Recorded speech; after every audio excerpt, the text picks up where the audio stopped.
കേന്ദ്രമന്ത്രി സുരേഷ് ഗോപിയുടെ കുടുംബ വീട്ടിൽ മോഷണം. കൊല്ലം മാടനടയിലെ വീട്ടിലാണ് മോഷണം നടന്നത്. വീടിനോട് ചേർന്ന ഷെഡിൽ നിന്നും പൈപ്പുകളും പഴയ പാത്രങ്ങളും മോഷ്ടാക്കൾ കവർന്നു. പോലീസ് കേസ് രജിസ്റ്റർ ചെയ്ത് അന്വേഷണം ആരംഭിച്ചു. സംശയമുള്ള 2 പേരെ പോലീസ് കസ്റ്റഡിയിലെടുത്തിട്ടുണ്ട്.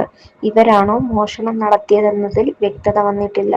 ചൊവ്വാഴ്ച ഉച്ചയോടെയാണ് മോഷണ വിവരം പുറത്തുവന്നത്. പൂട്ടിക്കിടന്ന വീടിന് സമീപത്തെ ഗ്രിൽ ഷെഡിൽ നിന്നാണ് സാധനങ്ങൾ കവർന്നത്. ഗ്രില്ല് തകർത്താണ് മോഷ്ടാക്കൾ ഉള്ളിൽ കടന്നത്. ഒരു ബന്ധുവീട്ടിലെത്തിയപ്പോൾ ഗ്രില്ല് തകർത്ത നിലയിൽ കാണുകയായിരുന്നു. തുടർന്ന് പോലീസിൽ വിവരമറിയിച്ചു. എന്നാണ് മോഷണം നടന്നതെന്ന് വ്യക്തമല്ല. പോലീസ് CCTV ദൃശ്യങ്ങളടക്കം പരിശോധിച്ച് വരികയാണ്. Zag news, Thiruvananthapuram. Where entertainment meets information. That's SAG News.